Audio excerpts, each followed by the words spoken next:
Engage. Disrupt. Adapt. Repeat. You're listening to Pure Reinvention, the podcast for curious people.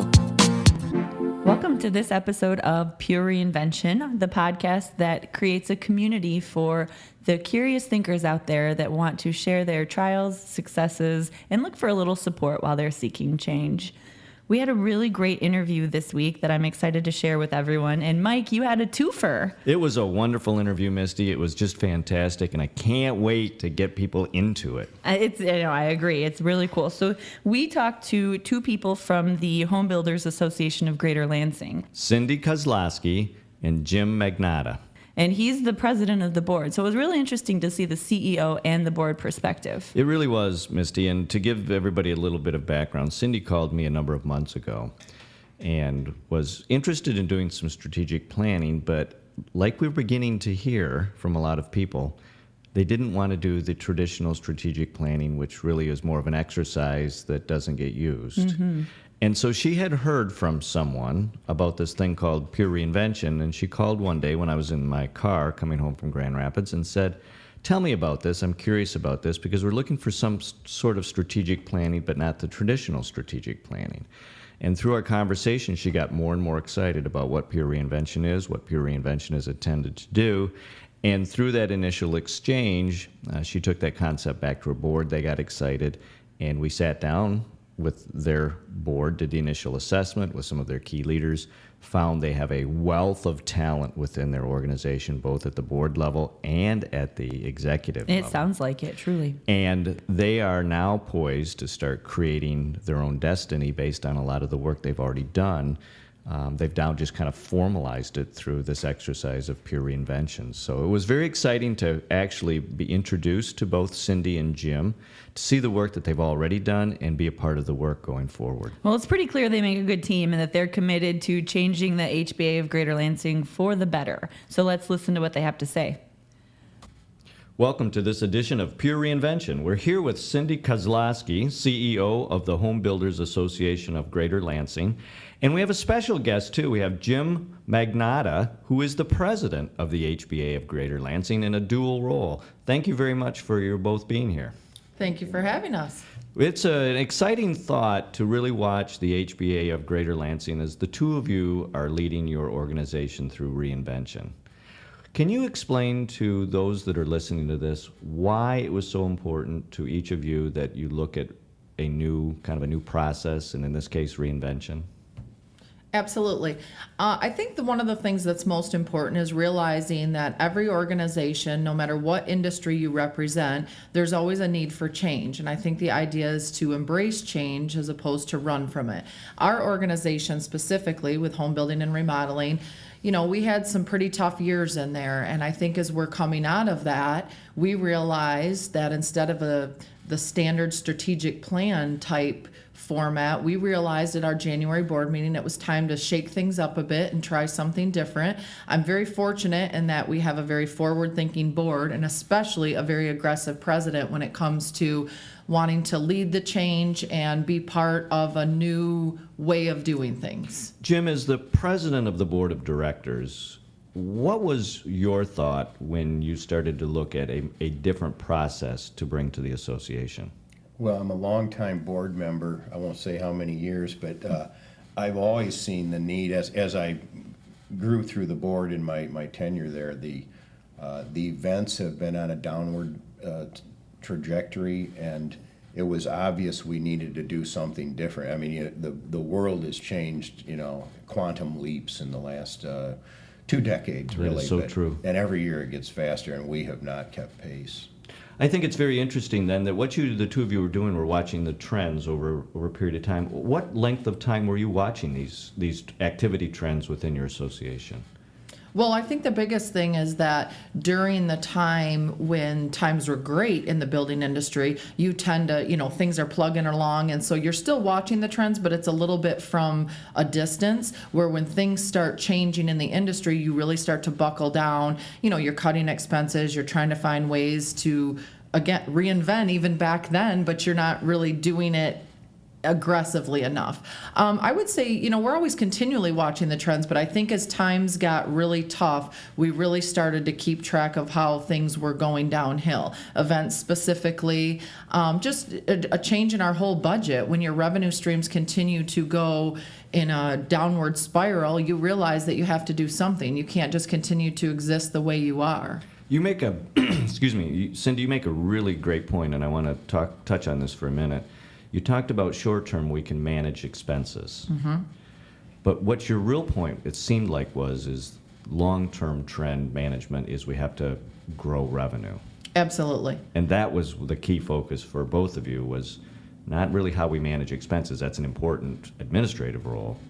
But from a leadership role, your goal was how do we go back to growing revenues. Is that a fair statement? Growing revenue, but the kernel of that is to improve benefits. That's what grows revenue.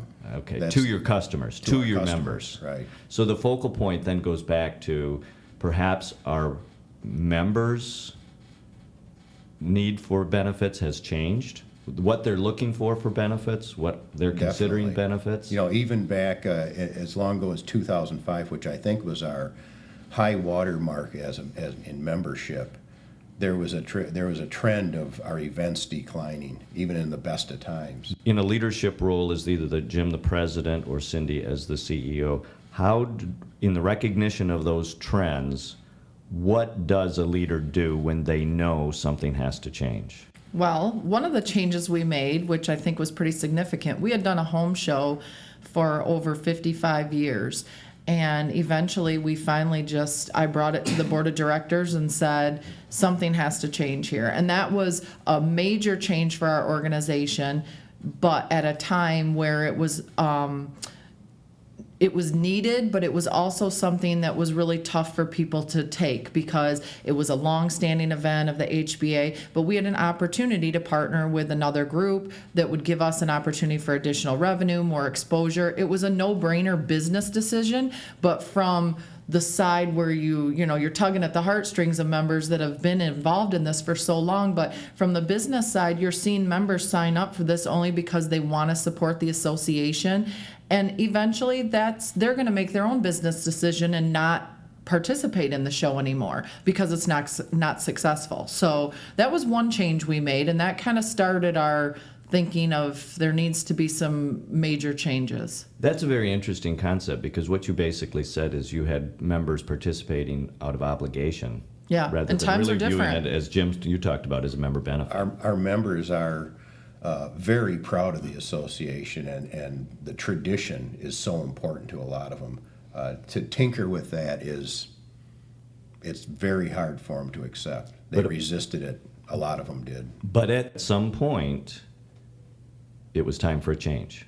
Absolutely. And the two of you were responsible for bringing that change to your association. Cindy, what was your role in supporting and leading that reinventive thought process?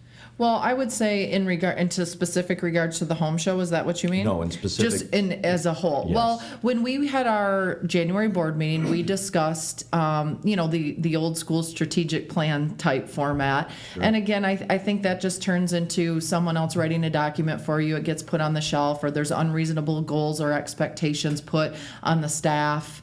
And, it just kind of gets pushed aside, and maybe you look at it every other board meeting or something just to make sure things are being followed. And we realized that something had to change. The younger generation, they want things quicker, they need things quicker. And even the older generation of our builders that have come along and realized that, they're doing different things in their business, so why wouldn't their association do different things? So Jim and I talked about it, and again, I feel very fortunate that he's very forward thinking and realizes that you can't just stay status quo. And so we talked about it with our full board in our January meeting, and got the go ahead to start looking at the true pure reinvention process. Jim, you talked about the resistance that was happening with a lot of the members, and I think that's a very typical reaction. Mm-hmm. At some point, you had to have a conversation with your full board that started to talk about how we embrace perhaps a different model going forward to reestablish some new traditions. What did you see as your role as the president, and how did you lead the board into this next phase? Well, my toolbox communications, I've tried to focus on the importance of change and just trying to ready their mind to look in that direction. But our board we have a great board. There's a lot of young, not a lot of young blood, but there's a good amount of young blood. Good engagement. Very Yes. encouraging, great buy-in by all the board members. So the majority of the board was very open to that reinvention process. As a part of that reinvention process, we did spend some time with some key board members to try to understand from their perspective what were important new ways in which the association could benefit the membership. How important was it to include some of your board members in that process? Oh, I think it was huge. Crucial. Why? Well, because you got their full buy-in from that conversation, as opposed to just me or Cindy dictating or handing out here's some points, read these over and tell us what you think. To have the conversation from an outside person, I think, where you interviewed and talked with us each individually was.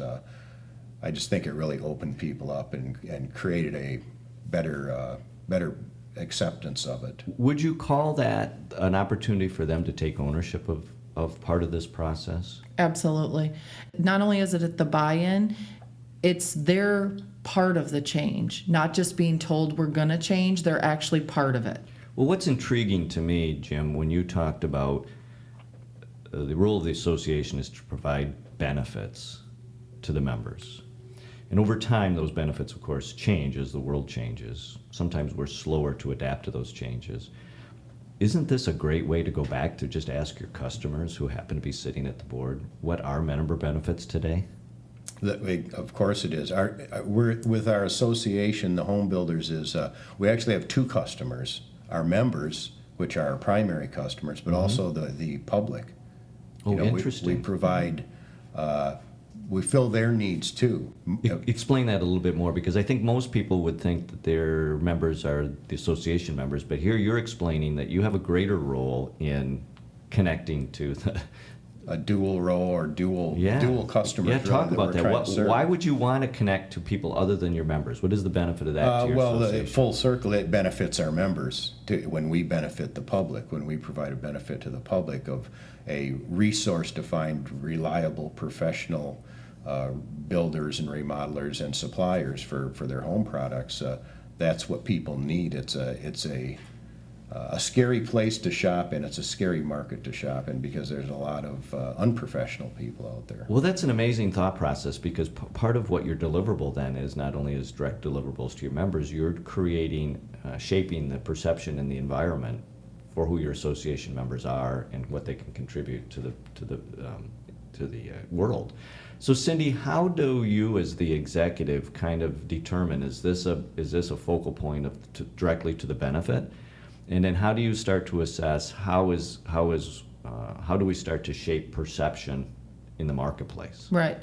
Well, one of the things is that we try to concentrate on is making sure that the public understands that we're the first place to come to for everything regarding your home. New construction, anything remodeling, plumbing, electricians, anything. We have that here. And in turn, our goal would be to have the public demand a member of the HBA. I mean, that would be the perfect world in our eyes. Full circle, doesn't it? Right. So then the member realizes how important it is to be involved in the organization. I mean, we are the organization that represents their industry. So I think the fact that they join a professional organization, because it's a voluntary join, I think that says a lot about the person running that company as well. So, I mean, our biggest role is to try to do that, but I do think it ties in together. I think Jim made a great point that it does come full circle, and I think we have to be conscious that, the perception of our industry, you always have to make sure that that's on the forethought of your mind, because I think it's important that when people are making an investment in one of the biggest choices they're making in their life, you want to make sure they're doing it with a professional. We don't like the call, that something has happened after the fact and they used a non-member or someone that was unlicensed, or this industry, you have to be very careful that you're working with the right type of individuals. This new initiative that the two of you are talking about with member benefits and shaping the perception in the marketplace is really an interesting thought process, but it strikes me as one of the real keys is to keep it sustainable, that the change you're implementing here today is sustainable. Jim, how do you sustain that thought process if every year you have a new president? Good question, Mike. That's in our instance, we're very lucky to have the chairs coming up through the individuals that are going to be strong presidents. They all are going to carry this message through. So we're going to have a good 3-year at least run of consistency. Beyond that, we're going to have to address that question as a board. But back to what Cindy said about us being the one stop for professionals, for the public, it's also we want to become the one stop where builders who are licensed and insured and want to join the association can develop their professionalism to the highest level. So Cindy, what does that mean when Jim says this is what we want to achieve in the association? What is that message it sends to you as to what you need to be doing at the association level to provide that benefit that Jim just described? Right. We have to make sure that there are opportunities for someone, whether they're new to the business, they've been in business for 20 years, or they're getting ready to, maybe sell their business. I think there needs to be almost a farm type system where we're cultivating the new people coming in, training them right from the beginning. You join your association, maybe even pair them up with a professional that has the experience. I know many of our members will be able to say to maybe a new prospective or a new member or a prospect, this changed the way I do business. I was able to meet with a remodeler that had X number of years in the business, and they taught me things I never would have learned. I think one thing that is great about our members and this industry is they are willing to share. And I think just taking that leap and joining the organization and getting involved, we're going to help you grow your business, whether it's through education, through certifications, however we're going to help you do it. As long as you're telling us this is what we want to be here to provide that. So I'm hearing you say that this association is now going to put a significant and sustainable focus on content. You are going to be the place to come for education. You're going to, this is the place where you're going to come to get certified. This is the place where you're going to grow your capacity as a member to be more successful out in the field. All of that's going to resonate from here, and you're going to be the content. You're going to have the content available to your members as a benefit, in which they can use that to help themselves succeed. Is that a fair? Yes, to be the hub for all of that is a very good goal. And that means that you've gone back to one of the interesting basic premises of an association, which is education. Your role is to help your members succeed. Exactly. And it's not that we haven't done education, it's just that we need to think differently how we do it. We always deliver it in a classroom style setting, the speakers here. Well, that doesn't work for everybody. You might want to watch the video at 11 o'clock at night, or listen to a podcast at 3 a.m. if you happen to be up doing work or something. Right, We have to find a way to be able to reach people at all different levels. What's really interesting is what I'm hearing you say is we're going to recognize that this isn't about the association and what's convenient for the association to provide. We're going to position this information so it's convenient for the member to consume. Exactly. Yes. And that's almost an opposite behavior. Well, that a lot of that comes from Cindy. I think she's a wonderful CEO and has done a great job of shifting the focus to what's really important. I mean, we have Lansing Community College that has a building trades department. There's MSU where you can get a construction management degree, but we are the only place where you can go and share thoughts and ideas and experience from people who are out in the field in the real world running businesses. Jim, talk for a minute about the importance of having a leader inside the business that can drive this next level of thought. You mean from the construction companies? From the association? Yes. Oh, it's huge, and we've had some great leaders in the past. Cindy was just appeared at the right time with the right attitude, and without her, if we'd have stayed in our previous role, I don't think we'd have been this far along. And that's not saying anything bad against our previous leader. No, but as times change, what I'm hearing you say is, and your recommendation to other board presidents would be to make sure as you're selecting your leadership, look for one which has the attitude to be able to adapt to the world we're moving into. Absolutely, because our world is changing so rapidly. You have to have that. Does that almost become one of the key characteristics of a leader as you're selecting a leader, is that ability to be adaptable? Definitely. I mean, it's going to be unique to each business and each organization, I'm sure. Some will have more need than others, but in our case it was critical because it was something that I think was missing for the most part for decades, very traditional. As most are. Yeah. Cindy, as you look to the role of a president and supporting or enhancing or in partnership with this initiative that Jim is talking about, what kind of expectation does this new executive need to have of their board in order for the board to support the adaptable executive who's going to bring this new attitude? Right.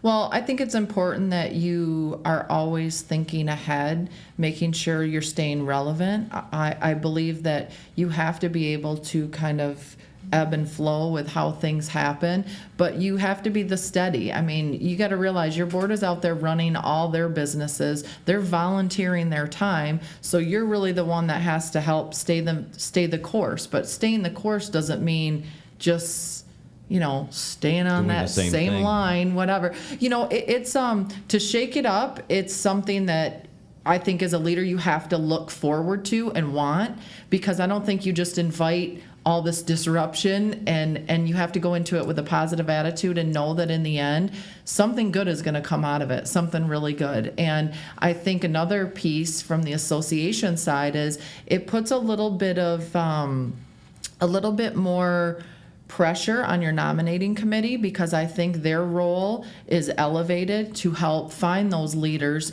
on the side of coming up through the presidency that are willing to also support this type of organization and this type of change. Something Cindy brings to the association that's critical is fearlessness. I think you can't. Most executives are going to try and do events or take actions that have a high probability of success.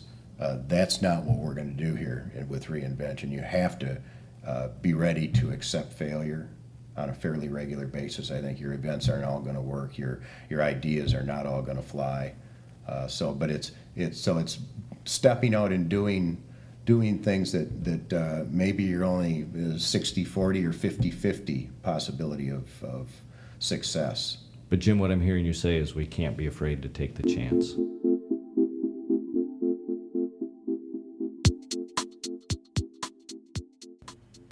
Well, we couldn't have said it better ourselves. We summed it up nicely there with Jim at the end, talking about preparing to accept failure. I think that's absolutely right, Misty. We kind of stopped the interview right there because it was such a strong statement that Jim made. And I think one of the ways in which businesses in general and associations in particular need to be constantly focusing on is not playing so safe and starting to take some risk. I think that was an absolute phenomenal comment that both he and Cindy actually didn't make the comment, they actually lived by. Yeah, when I was listening to this interview, I kind of wanted to be in the room with Jim so I could give him a high five as he said that, just because he completely nailed it. And it's a big takeaway with Pure Reinvention and with anybody who's looking to make a change. Here's an interesting key to Jim as the president. And of course, they have a number of presidents lined up that are going to be able to sustain this momentum. But every single one of those presidents are self-employed business leaders. Oh, wow. And so because they're self-employed, they understand how important it is to take a risk. Many times self-employed individuals understand that greater than employees. And it's that very factor that allows the HBA of Greater Lansing to have a key asset that they can leverage for the future, which is to be comfortable taking risk, to be comfortable moving forward. And as you heard from the synergy between Cindy and Jim, they make a dynamic team. They do. And they both were able to kind of propel this concept forward within their association and have the leadership queued up for the next number of years to keep it sustainable, which is just very exciting. Jim paid Cindy a really wonderful compliment and also gave some great advice for execs out there. The compliment was that Cindy's fearless, and the great advice was you have to be adaptable. And I think that he found that in Cindy, and maybe he didn't even really realize what they needed as an executive director until they had it, because I think that happens with boards a lot of times. This is an interesting relationship. Cindy actually was within the association and was a employee that then when they were looking for an executive director, they were able to tap her for a replacement. And I'm confident that one of the reasons they selected her was for her fearlessness and her interest in leading the association forward. And they got their money's worth, because this is somebody that no matter what role she's in will be a forward thinker, and that's very exciting. It seems like it, and something that they talked about pretty early on in the interview was that they reinvented their home show. And I think we're hearing that with a lot of associations, that they're looking to change that major traditional event or experience that members get because it's not providing the same value anymore. The disruptor in many cases for that association, but I think it's similar, as you said, in many other instances, is their major revenue generator. And that's a scary thing to mess with. Has changed. And they've had a couple of disruptions, but because of those disruptions, they found some new channels and had some new successes. And to watch the two of them interact together to build the confidence with each other so that they are a formidable team is actually a lesson that I have not always seen in business, because in many times there's this disconnect between the board and the business. In this particular case, it's absolutely eye-opening to see the connectivity between the board and the business. Absolutely right on. And another thing I thought was very cool that they talked about was the that they brought other board members in, and the ownership, by including them up front and creating that conversation, they took a part in it. When you look at the model that Pure Reinvention is built on with the 5 steps, and you see all along the way how they have, not necessarily on purpose, but it's been how we've been able to define Pure Reinvention, they have followed those steps. We can find examples of each of those steps, and we could spend misty days and days and days using them as an example because it is so powerful. So I think our big takeaways are: go ahead and tinker with tradition, let people take ownership instead of just giving them marching orders, and don't be afraid to fail. I think that's absolutely right. Well said. If you're ready to make a change, make it a change that lasts. Make it Pure Reinvention. Thanks for listening to this episode of Pure Reinvention. Keep the conversation going and get alerts when new podcasts are up by following us on Twitter at Pure Reinvention, or sign up for our mailing list at purereinvention.com.